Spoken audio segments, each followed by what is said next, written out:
Please come closer.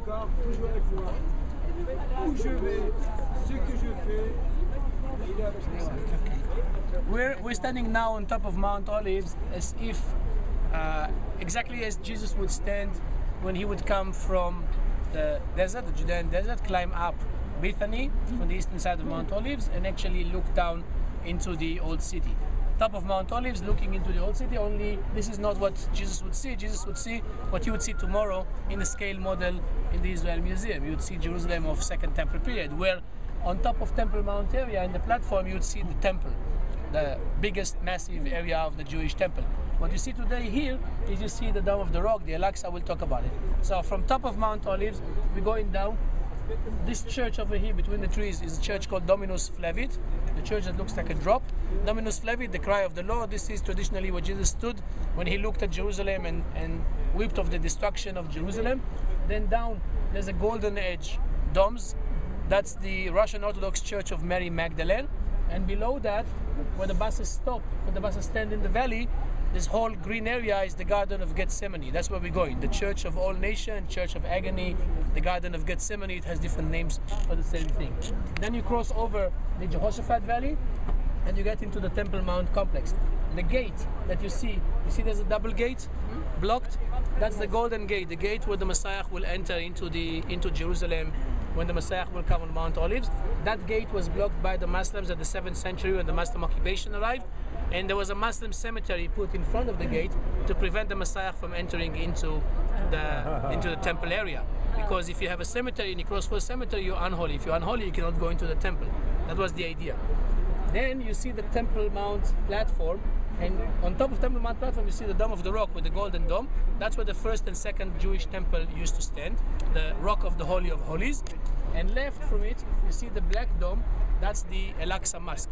Al-Aqsa is actually the mosque where the Arab people come to pray. The Golden Dome is just a monumental building that they come to visit, but the actual prayer is done on the mosque south towards Mecca. Southern wall of the Temple Mount area, you see steps. That was the main entrance to the Jewish temple for most people who came from the city of Jerusalem. Now, 3,000 years ago, Jerusalem of King David, what we call today the city of David, started at the slopes of Mount Moriah. This mountain is called Mount Moriah. Mount Moriah is where Abraham was asked to sacrifice Isaac. And that's the place where first temple and second temple were built on top of the place where Abraham was asked to sacrifice Isaac. King David started a city where this village today is. You see down here in the valley there's a village, another village called Silwan. That was the location of King David's city 3,000 years ago. So in King David and King Solomon's period, the city was down at the valley and there was the temple on top of Mount Moriah. When King Herod came, he expanded the temple platform, made it much bigger and expanded the temple, and at the same time he added the upper city, which is this group of white buildings with the white dome in the center, which is the Jewish quarter of today. We're going to visit that tomorrow. Visibility is not that good, but still you see straight ahead of us, there's a big triangled black roof, 2 towers and then a big tower next to it, you see, on top of the mountain. That's Mount Zion, that's the church, the Dormition Abbey, and the upper room. This is where we came from. Okay? Yeah. Recognize that? Yeah. And then take that church over there and go down the mountain left. Halfway down the mountain there's another church with a big grey dome. You see that? Yeah. That's a place called the house of Caiaphas, the high priest. That's the place where Jesus was held as a prisoner in the last night before he was taken to be crucified. And that's called Peter Gallicantu, a church called Peter Gallicantu, where Peter denied Jesus 3 times. Halfway down the hill. Yeah. Now, straight line from the Dome of the Rock, you see 2 great domes, one big and one small. Yes. That's the Church of the Holy Sepulchre, the place of crucifixion and place of burial of Jesus. Now, Jerusalem, until 1886, the borders of Jerusalem used to be from the Church of the Holy Sepulchre to the Golden Dome here, outside to that Mount Zion, where that church is, and back to the Church of the Holy Sepulchre. This was Jerusalem until 1886. Very, very small. Everything you see outside those boundaries, this is all from 1886 and on.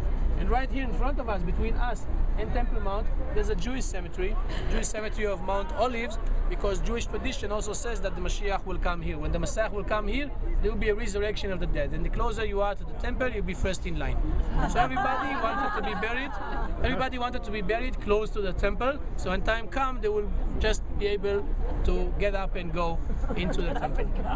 Now, if you look at my fingers, try to understand the structure of Jerusalem. It will help you, because if we take this structure here, if this is Mount Moriah here, the top of Mount Moriah is where the first temple and second temple was built. The city was down the hill. You see it over here. Behind Mount Moriah, there are three valleys. The Jehoshaphat Valley, that's the valley behind me. The Kidron Valley, that's the valley on the south. And another valley called the Hinnom Valley on the west. That created sort of a U-shaped protection around Jerusalem. And so when King David came to Jerusalem, Jerusalem was protected. The only way to climb to attack Jerusalem would be from the west, and then you just had to fortify from the north. And you only had to fortify the north and protect Jerusalem. But that's part of the reason why King David decided that this is going to be the place of his new capital. The most important reason is that this city was very close to Mount Moriah. Mount Moriah was always considered holy to the Jews, being the place of sacrifice of Isaac, and therefore this was the place of the first and second temple.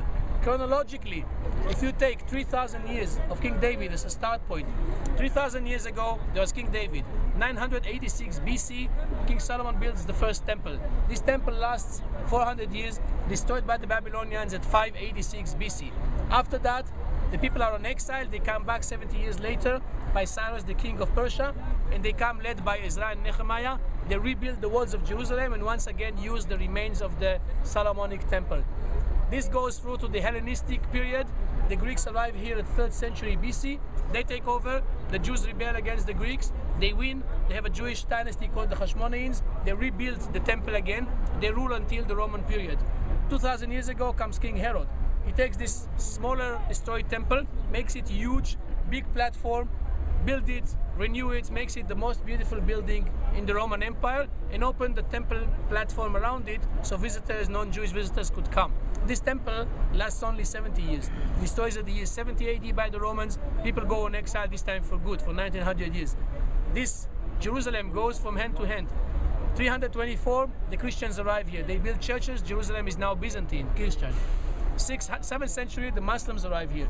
They take it from the Byzantines, they build the Dome of the Rock and the Al-Aqsa Mosque, and ever since then, this is Muslim. 11th century come the Crusaders. They take it from the Muslims, they rebuild the churches. 200 years later, they're kicked by the Muslims, and the Muslims again take the Crusader churches and turn some of them into mosques. 1517 come the Ottoman Empire. They rule here for 400 years. 1917, First World War, the British mandate arrives here. They control everything.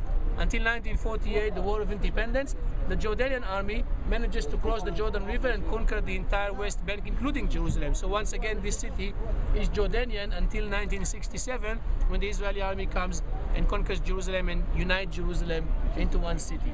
So it was a quick, brief historical review, which you should remember because it's on the test tonight. The whole timeline of Jerusalem. It just shows you how Jerusalem went from hand to hand in the last 3,000 years. We're going to talk about that again because we're going to walk tomorrow in the old city where you cannot write. But this is just an orientation so you know where we are and you understand that this city, Jerusalem, the city of peace, actually didn't have peace in the last 3,000 years. And we're going to walk tomorrow through the Jewish quarter, through the Muslim quarter, through the Christian quarter, a little bit into the Armenian quarter, talk about the division of Jerusalem into quarters, talk about the layers of Jerusalem, and eventually summarize everything with looking at Jerusalem that Jesus would see from the scaled model in the museum. But remember this Jerusalem that you look at from Mount Olives, because this will be used for us as a reference point. Any questions? Sister?